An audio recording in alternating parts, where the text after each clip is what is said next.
பல ஆண்டுகளாக 3 மனைவிமார்களை திருமணம் செய்து குழந்தையே இல்லாமல் ஏக வேள்வி பிறவி பலனாக ஒரு கனி கிடைக்க அந்த கனியை எடுத்து 3 பேர்களும் புசிக்க அதிலே மூத்த பிள்ளையாக என் தாயாகப்பட்ட கோசிலை அம்மனுக்கு பிள்ளையாய் பிறந்தேன். ரிஷிக்க முனிவர் யாகத்தின் பிரதி பலனாக அப்படி பிறந்த உடனே நீ என்ன கேட்டாய்? அக்கா, இந்த குழந்தையை என்னிடத்திலே கொடு, நான் வளர்த்துகிறேன் என் பிள்ளை போல என்று சொல்லி உன் வயிற்றிலே பெற்றெடுத்தால் எப்படி வளர்த்துவாயோ அதை விட என் மடங்காக அதிகமாக என்னை பாசமாக நேசமாக பால் ஒருவா சோறு ஒருவா நெய் ஒருவா சோறு ஒருவா நேர்த்தியா கொடுத்து பக்குவமா என்னை வளர்த்து வாலிபம் செய்தேன் நான் அன்னையே. இந்த இரவு நேரத்திலே இரவு 12 மணி நேரத்திலே என்னை அழைத்திருக்கிறாய். என்ன தாய் காரணம்? இந்த தாய் எதை கேட்டாலும் செய்வாயா? அம்மா, என் தாய்க்காக என் உயிரை கேட்டாலும் அர்ப்பணம் செய்வேன். நீங்கள் என்ன கேட்கிற கேளுங்கள். மகனே, நிச்சயமாக செய்வாய். நிச்சயமாக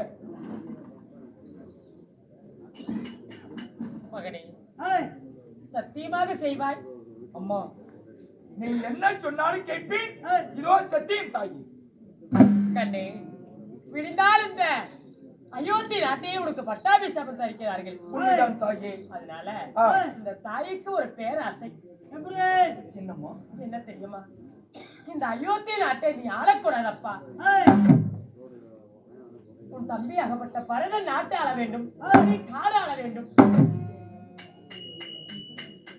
என் தம்பி பரதன் நாடு ஆள வேண்டும், நான் 14 வருடம் காடு ஆள வேண்டும். இதுதான் உனது ஆசை. இதுதான் என்னோட ஆசை மகனே.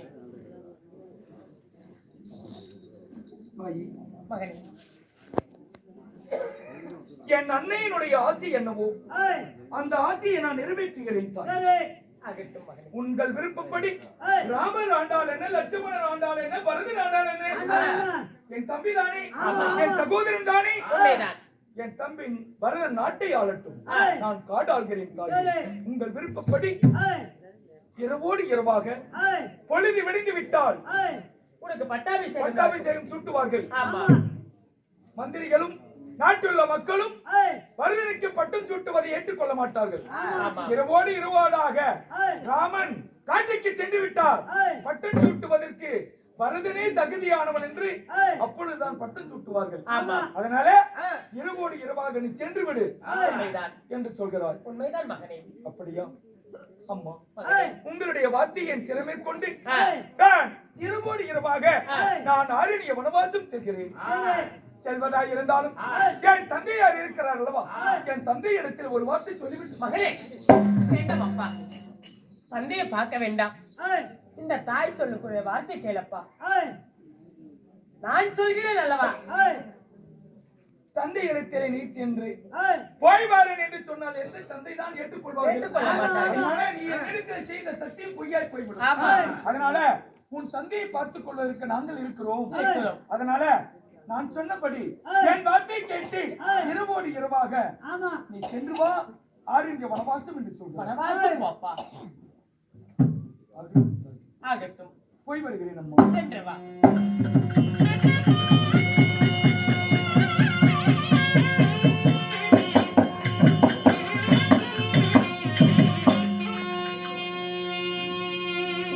உடலுமாக எள்ளுக்குள் எண்ணெய் போல இணை புரியாமல் வாழ்ந்து கொண்டிருக்கின்ற என் அன்பு சகோதரன் லட்சுமண பெருமாள், இளைய பெருமாள் இருக்கிறார். அவரிடத்திலே தாரியா கரணம். அதனால சீதா தேவி மாலையிட்ட மனைவி, அவளிடத்திலே ஒரு வார்த்தை சொல்லிவிட்டு நான் புறப்படுவேன். அதனால என் மனைவி அழைத்துவோம்.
திருவடியிலே கொட்டி குவித்து உன் திருவடிக்கு அடியே ஆயிரம் நமஸ்காரம் செய்கிறேன். சுமங்கலி பவ, நீடூழி வாழ்வாயாக. மன்னவா, மன்னா, அங்க வாடாத உங்க முகம்.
செந்தாமரை போல என்னைக்கு சிரித்த முகத்தோடு இருக்குத்தான். இன்னைக்கு வாடா திருமுக வாடிற்கு காரணம் யார்? சோறாத திருமுகம் சோர்ந்திருக்கு காரணம் யாரு? ஏன் முகவாட்டமா இருக்கு? ஏன் என்ன விஷயம்? தேவி, என் சிறிய அன்னை கைகேயி அன்னையினுடைய வார்த்தைக்காக பாட்டை கேட்டு அவர்களுடைய ஆசைப்படி அவர்களுடைய இஷ்டப்படி அவர்கள் விரும்பிய எண்ணத்தின்படி நான் என் தம்பி ஆகிய பரதன் இந்த நாட்டை ஆள வேண்டும். இந்த ராமன் 14 வருடம் காட்டை ஆள வேண்டும். ஆரண்ய வனவாசம் போக வேண்டும். அதனால நான் ஆரண்ய வனவாசம் போய் வருகிறேன். என் தாய்மார்கள் 3 பேர்கள் இருக்கிறார்கள் உன்னை கவனித்துக் கொள்வதற்காக. பத்திரமாக பதனமாக அரண்மனையிலே இரு. இந்த செய்தியை உன்னிடத்தில் சொல்லிவிட்டு அரண்யம் புறப்படுவதற்காகத்தான் உன்னை அழைத்தேன் தேவி. மன்னவா,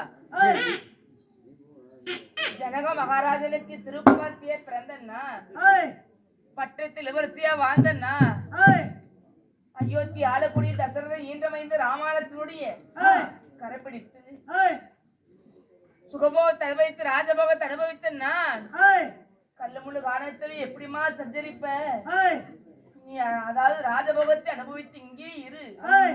என் தாயுடைய வார்த்தைக்காக நான் வனவாசம் போறேன்னு சொன்னேன். மன்னவா, என்ன மன்னா,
நான் இந்த சீதைக்கு அயோத்தி. மன்னா, நீ உடல் என்றான நிழல் என்னைக்கு உடல் விட்டு நிழல் பிரிஞ்சு போகுமா? உயிரை விட்டு உடல் பிரிந்தா அது கட்ட. அது போல உன்னுடைய உயிர் என்னும் எனக்குள்ள இந்த உயிரை பிரிஞ்சு நீ போக முடியுமா சாமி? நல்லதோ கெட்டதோ கணவன் இன்பப்பட்டா மனைவி சந்தோஷம் அடைவான். கணவன் துன்பப்பட்டா மனைவி அந்த துன்பத்திலையும் இன்பத்திலையும் பங்கெடுப்பதுதான் மனைவி. அப்படி இருக்கு. அஞ்சு மனநுழைந்து ராஜபோகத்தை அனுபவித்தம்மா. கல்லு முழு காலத்துல கால கழிக்க மாட்டேன். வேண்டாம், இங்கே அரமனையில் இருந்து சொல்றியே. ஜனக மகாராஜனுக்கு ஒரே வாரிசாக ஒரே இளவரசியாக வாழ்ந்தவள். இதுவரை உனக்கு கஷ்டம் என்றால் என்ன என்பதை தெரியாது. அடிக்கிற வெயிலிலும் இடியிலும் பெய்கிற மழையிலும் இடைவிடாமல் கல்லிலும் முள்ளிலும் கானகத்திலும் நீ எப்படி அம்மா வாழ்வாய்? முகத்தோடு வாழ்ந்த நீ இந்த கானகத்தில் படுகிற கஷ்டங்களை என் கண் முன்னால் நானே பார்த்து விதி வந்து விட்டதா? இரண்டாம் தேதி சாமி 1000 வார்த்தை சொன்னாலும் இன்பத்திலும் துன்பத்திலும் பங்கு கொண்டு தன்னோடு வாழ்வதுதான் மனைவி. இன்பத்துல பங்கு கொண்டு துன்பத்துல பங்கு கொண்டா விட்டா அவன் மனைவி அல்ல, அவன் பெண் அல்ல, ஒரு பேய்க்கு சமம். அதனால 1000 வார்த்தை சொன்னாலும் சரி, நான் உன்னை விட்டு ஒருபோதும் பிரிந்து இருக்க மாட்டேன். உன்னை விட்டு என்னைக்கு பிரியணும் அன்னைக்கு என் உடல் விட்டு உயிர் பிரிந்து எடுத்துக்க சாமி. நானும் கூட